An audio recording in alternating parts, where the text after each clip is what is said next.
be the function defined by f of x equals e to the 2x. The average rate of change of the function f over the interval from 1 to b is 20, where b is greater than or equal to 1, which the following is an equation that could be used to find the value of b. What do you think?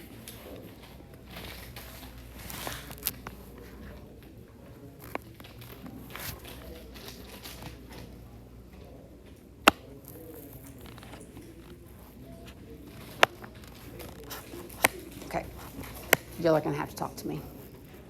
And if you're not working on math, it's got to go away. Thanks. Appreciate you. See? Yeah, I would agree, okay? We know the average rate of change is 20. We would do the change in B minus the change in 1 over B minus 1. So your average rate of change formula. And so that would give me C. Good job. All right. I like this one. Millions saw the apple fall, but Newton asked why. All right. Newton is credited as being the father of calculus. Okay, so today we're going to talk about how to define and apply the derivative of a function, and then how to use some derivative notation. So we're making the transition into what we call differential calculus. The other type of calculus that we do is called integral calculus. And if you had to guess, that's where we go backwards. We talk about integration. Differential calculus in its most basic terms is just calculus involving the derivative.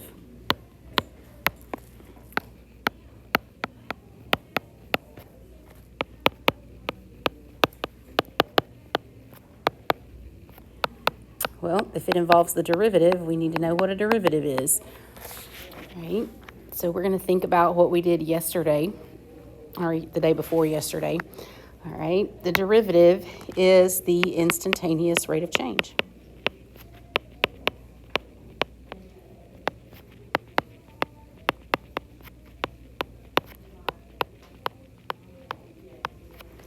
Okay, it is our instantaneous rate of change. And we defined that on Monday with that limit as h approached 0, f of x plus h minus f of x all over h.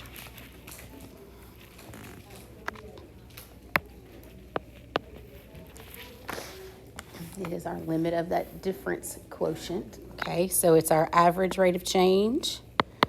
When we put the limit on it, it makes it an instantaneous rate of change, which makes it a derivative. So here's some notation that we use for derivative. This is the most common. Right? Looks like an apostrophe, but we call that f prime.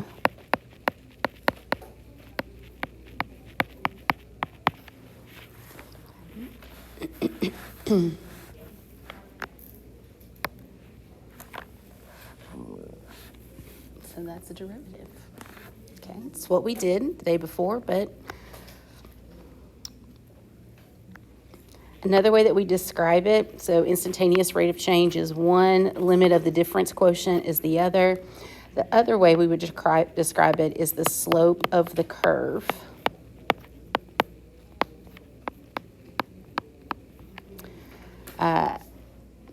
At a point.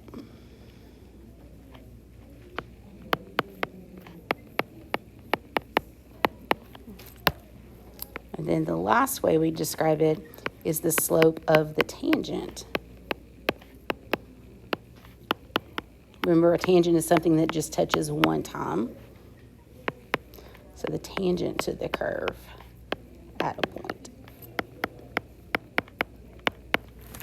So anytime you see any of those statements, instantaneous rate of change, limit of the difference quotient, slope of the curve at a point, slope of the tangent to the curve at a point, they're all referring to the derivative, okay? So one of the crazy things about calculus is that we don't do that many different things, but we call it 9 billion different things. So we just call it a lot of different stuff. Okay. Now, there are a few alternate definitions. We talked about one the other day, all right, where we just did 2 points, x and a, and we did the limit as x approached a. So that was that alternate definition for a derivative, or the other way to do slope, or instantaneous rate of change. But there's also one, so let's write that one down. So this was our first alternate definition, the limit as x approached a of f of x minus f of a over x minus a. Okay, they refer to this one as the alternate definition. I'm going to show you when and why we might want to use it. Okay. But the next one that we're going to talk about is referred to as the symmetric difference quotient.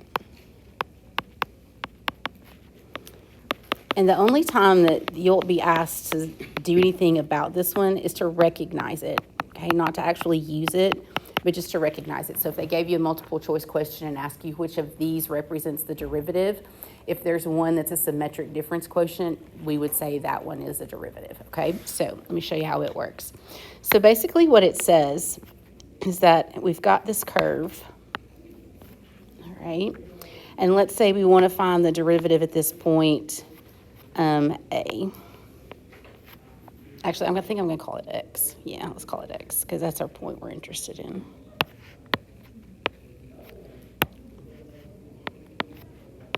Okay, so instead of just going to one side, it says, you know what, let's go to both sides, a distance of h.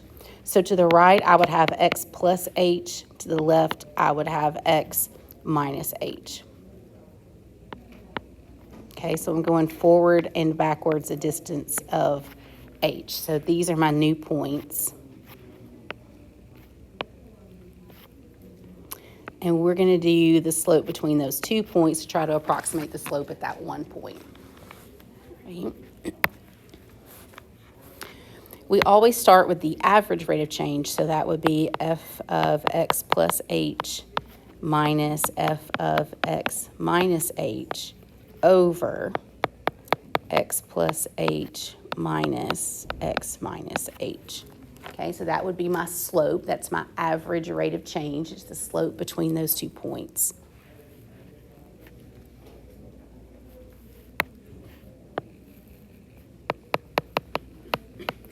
To make it instantaneous, we got to throw a limit in there.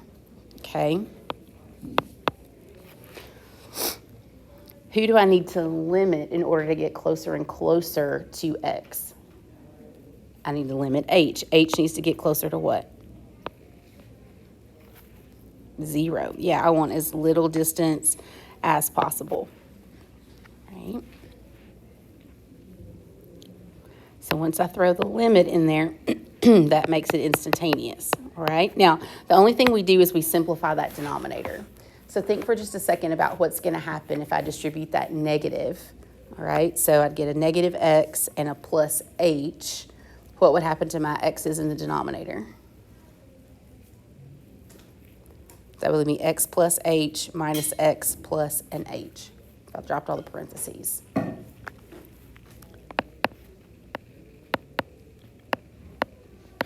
We're going to lose the x's. All right, so f of x plus h minus f of x minus h. And it's going to leave me with 2 h's on the bottom. So that is that symmetric difference quotient. Again, only thing you'll have to do is recognize that if you see it, all right, in a multiple choice question. They're not going to ask you to physically calculate it that way or anything like that. So 3 different ways, okay, to do that instantaneous rate of change. The basic difference quotient, the taking the limit as we approach a certain value.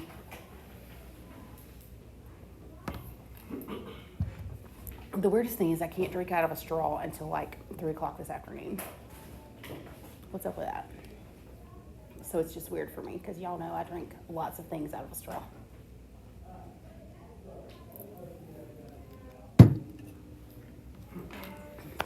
Okay. So I showed you the f prime notation for derivative. I want to show you some of the other notations for derivative. We can write derivatives lots of different ways. And then we're going to do a little investigation just to help us see all of this good derivative stuff. Okay. So the most common is prime notation. So you'll see y prime or f prime of x. So that's your most common notation. Okay.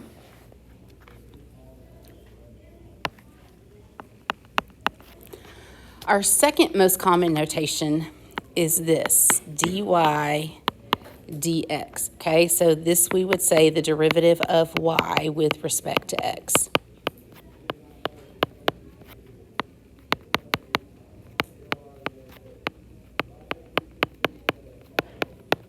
So that's how we would say it.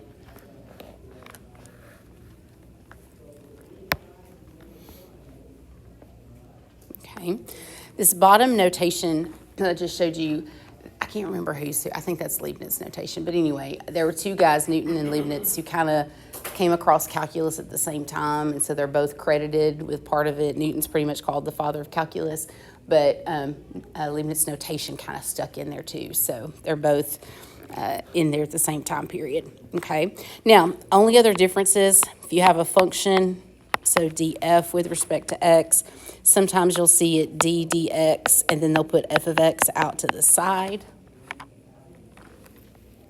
Okay. And then the only other notation, and I've not seen this one in a long time, is this one, and I've never seen it on the AP exam, so I don't think you need to worry that much about it. But they use a subscript, so D for derivative, all right, with respect to x, and they put the function inside. That's not absolute value, okay? And in fact, do they put it in brackets? Yeah, they put it in brackets so that it's not absolute value, okay? I mean, I might have seen that in Calc 3 in an ancient textbook, okay? So, because, you know, I did math on stone tablets. Right.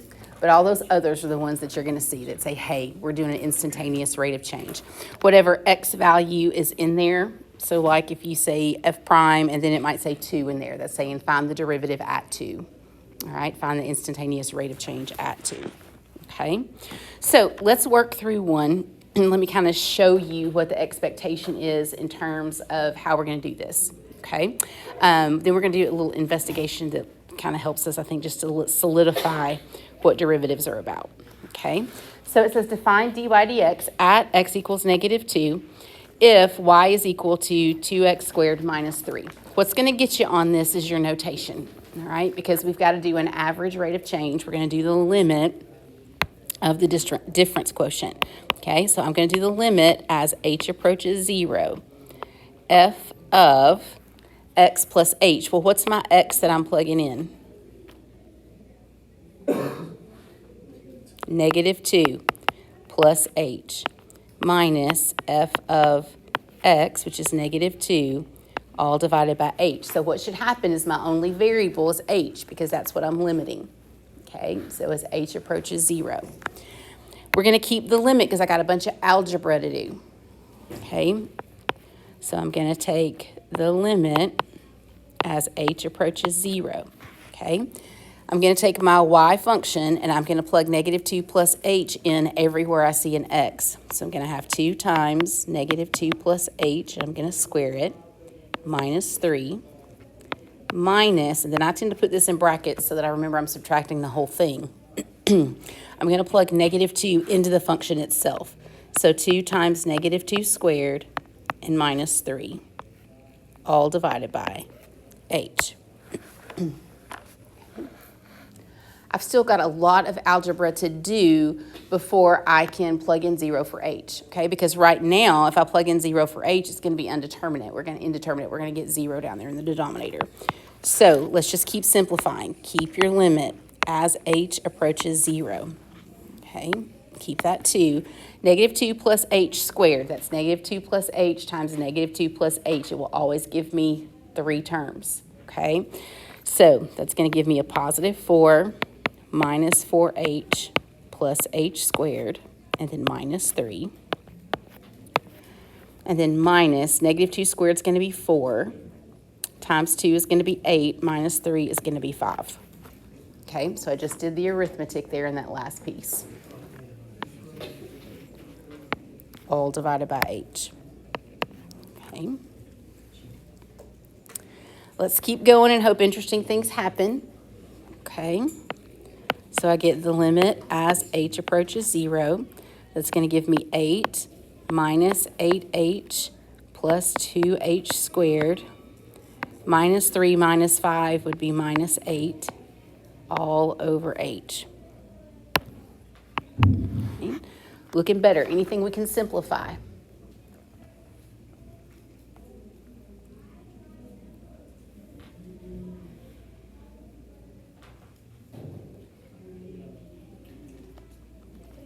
Yeah, the 8s. Helpful hint. If your constant terms don't cancel out or reduce out, you did some math wrong. Okay? They should always go away. All right? So the constant term with no h should always go away. All right? So that's just a little helpful hint. So limit as h approaches 0. It's going to give me negative 8h plus 2h squared all divided by h. Now, you can think of this one of two ways. You can factor out an h on the top and reduce, or you can just divide each term by h, okay? Which is what I would do. I'm going to divide each term by h, so that's going to give me the limit as h approaches 0 of negative 8 plus 2h. Now, I drop the limit and plug in 0. Okay, so I had to do a lot of work before I got to the place where I could drop the limit. So that's going to give me negative 8 plus 2 times 0, which is negative 8. This is f prime at negative 2. Okay, that's your derivative at negative 2. That's what we just found. All right, or dy dx at negative 2.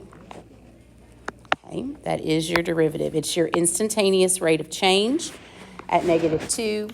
It's the slope of the tangent line at negative 2. It's the slope of the curve at negative 2. Okay. A lot of algebra to get there, but it is what it is. Okay.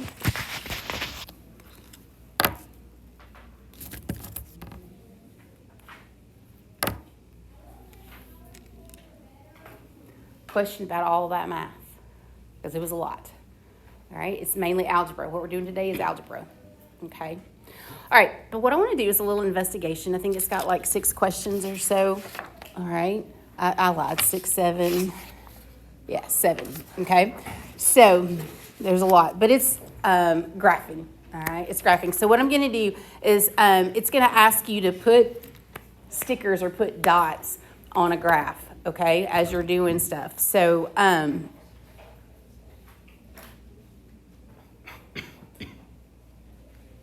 all right, are we ready? All right, so every group, I'm going to give you a different value for number 2, okay?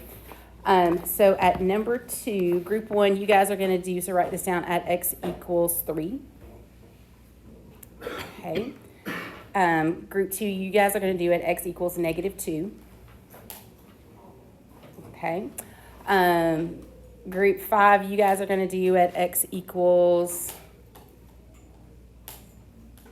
Let's do 0. And then at group 4, you guys are going to do at x equals, let's do negative 1.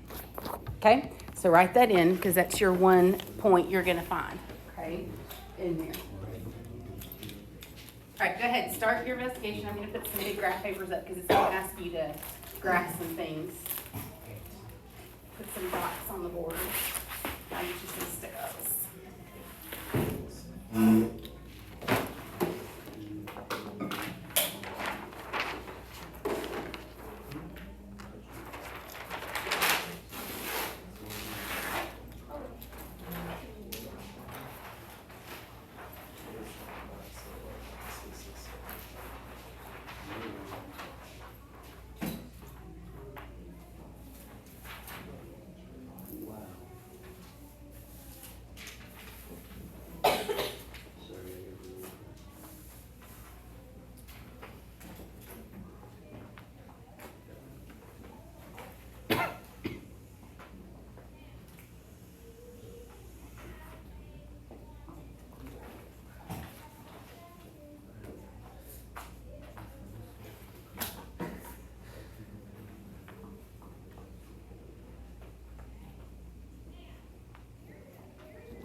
find the slope of the curve, so what we just did, using the limit definition Okay. at x equals 0.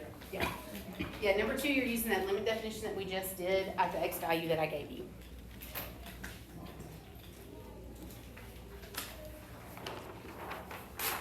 Do we pick one of the two?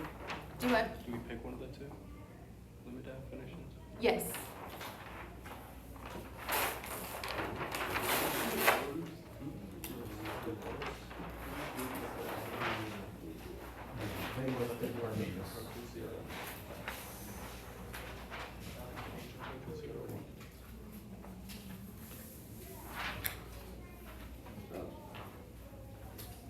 What's that?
This is saying that.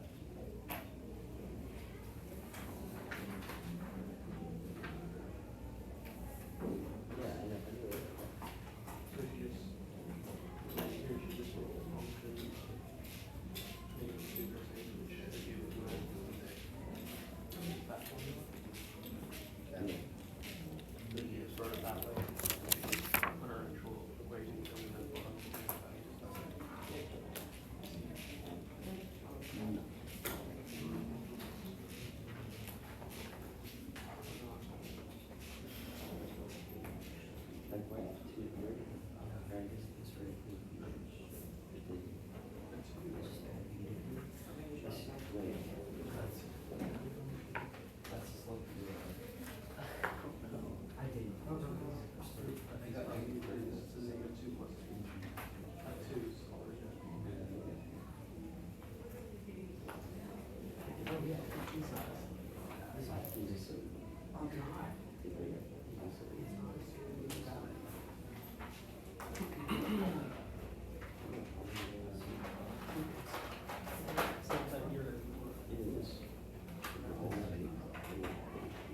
Yeah, so like what you're gonna do, you come over here, so whatever your x value was on number 2, all right, go come over here to that x value, go to your y value that you got, which is your derivative, all right, that's what you got in number 2, and you'll just put a sticker there at that point, okay, and the sticker's right here on the table, okay?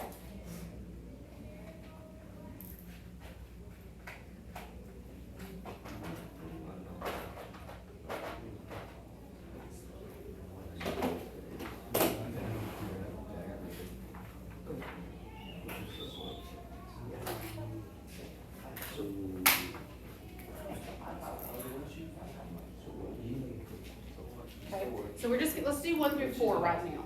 Okay, so 1 through 4 is all we're gonna do.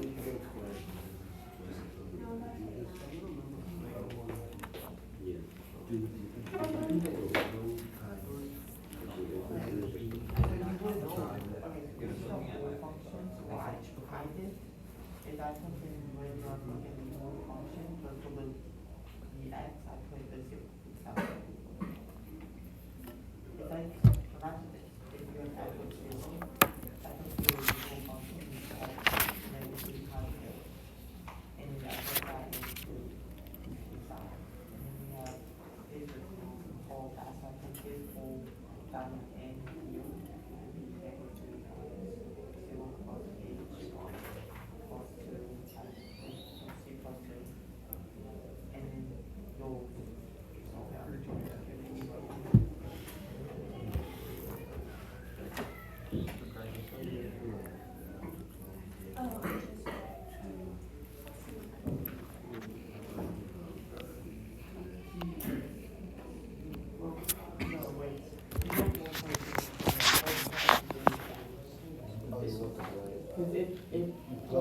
because it wasn't for the X value. It wasn't for the X, yes. You still took the income plus 2 in the highest function.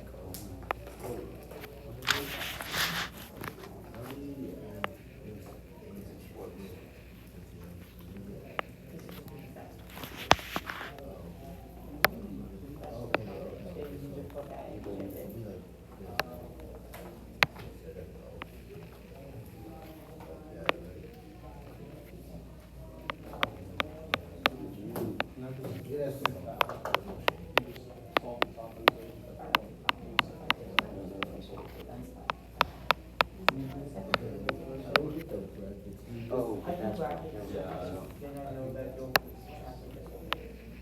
It could be like, I can put brackets, that way, I know it's subtracted, this whole thing is subtracted from this. Let's put, I basically put brackets around this, to make sure I. Oh, is it this? Is that a minus? You don't need a bracket. It's just basically.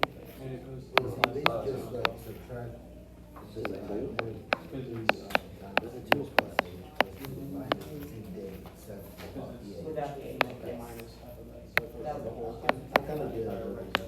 I can put parentheses just because it may. No. Me to look at.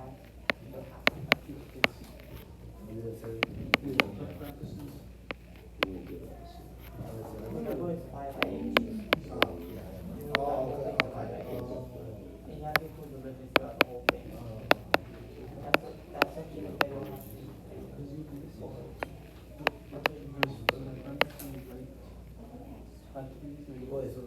That's more, I got a question. Mm-hmm. Will this appear like a cartoon? Could, mm-hmm. So whenever, like, there's like, we have to do this. Yes. That's it, the limits of the one. That's what you do that. I don't remember that, they no problem. It's something else. I'm off. Oh, wait. Why is that H? So you basically just doing this, like, No. No. Yeah, go ahead and do it. Yeah. Yeah, go ahead and do your sticker.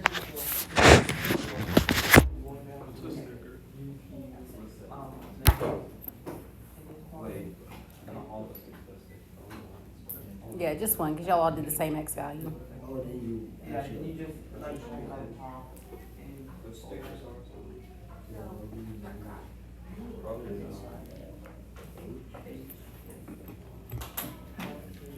Are we plotting our X value or Y Your X value is the order pair, your X value and the derivative value, the limit value you got. So because that's your slope, so you're pointing your, this is your X. Because this is a slope graph, and this is your slope. Your instantaneous rate of change. That's our ordered pair, okay? There's one thing wrong, I didn't score this first, but like these two, like, these two values are. Yeah.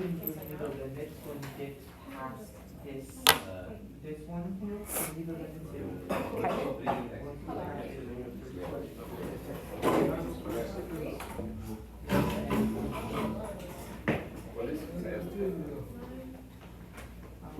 Use a draw sticker to let your value.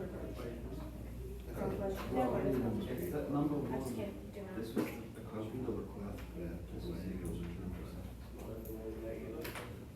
Okay, so you're graphing an ordered pair, right? So our X value is the X value that we were given. Our y value is the slope. It's that instantaneous rate of change that we just found. It's the value of that limit. Okay, so that's my ordered pair. So if you're thinking about how your axes will be labeled, your x is still x, but your y is an instantaneous rate of change. Okay. So that's what you just.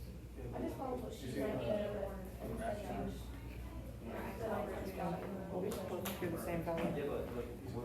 Did y'all have two? The same as two.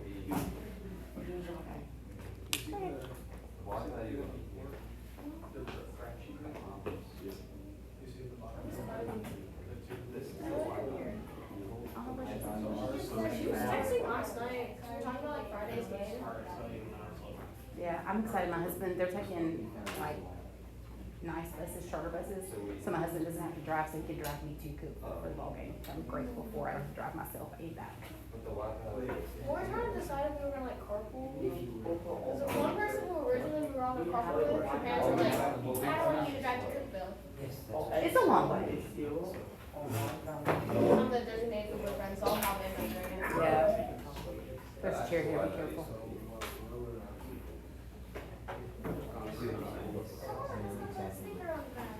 So we're just I guess they showed it.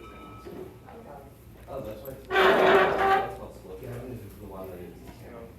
I knocked it off the sticker, you should not trust me.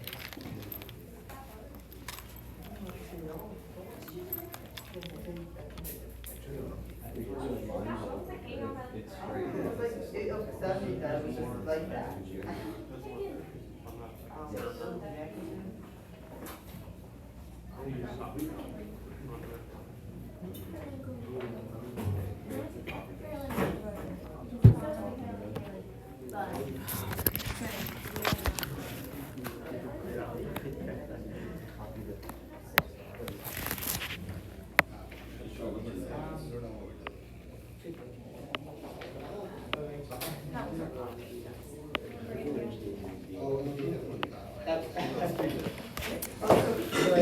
All right, so it says to copy that graph back over. Ours are all right there together.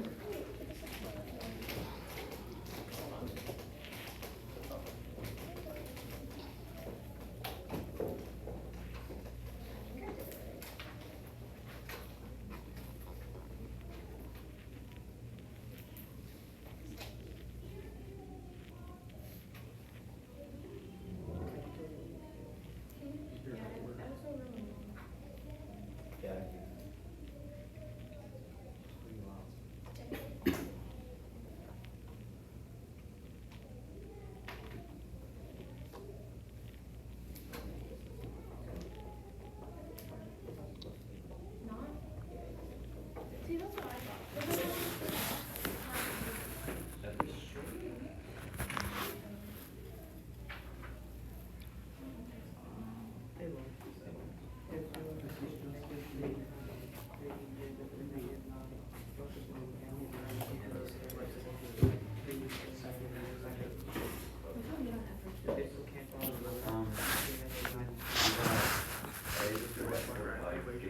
No, I mean like the ever usually is.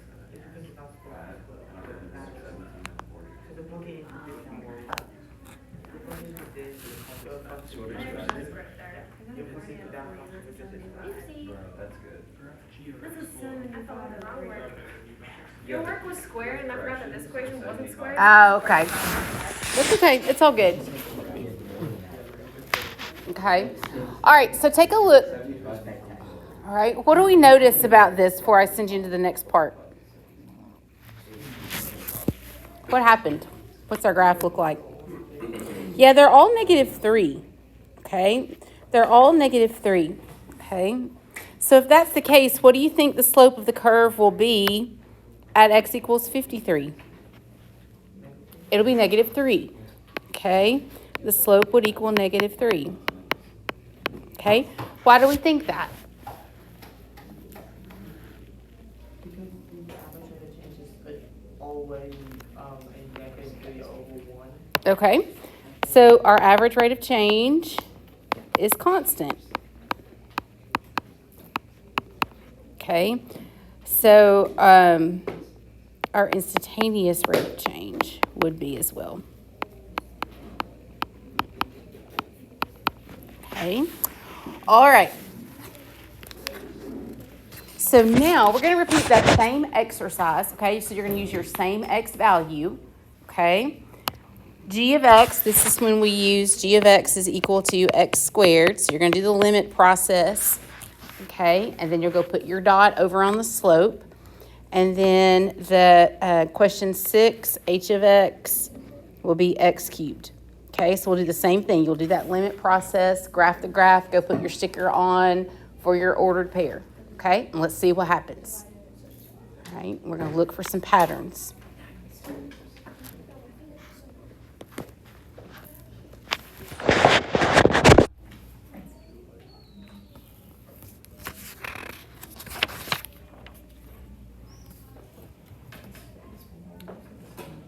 Yep, you're going to use your same x value.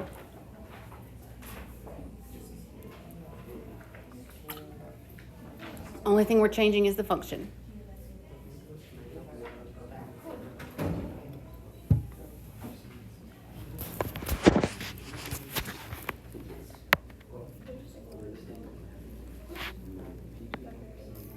We're just grabbing feedback. There's more than Yeah, I don't like the scale on this graph.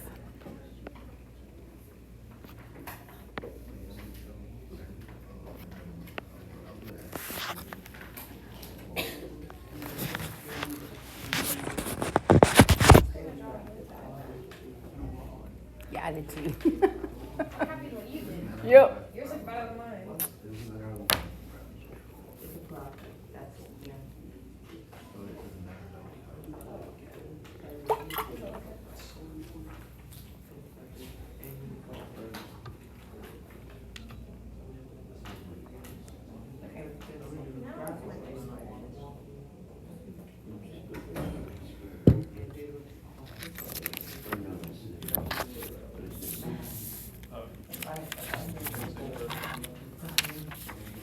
It doesn't matter.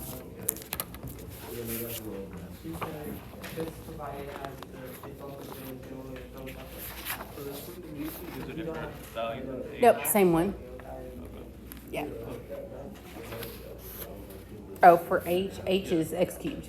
this Well, I scale, mean- if you build it up. You mean x value? Use your same x value from the front. This H. Oh, no.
Okay.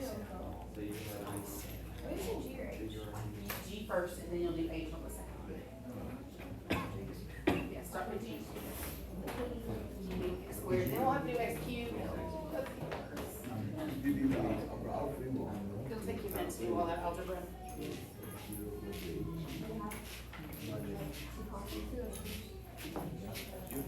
Isn't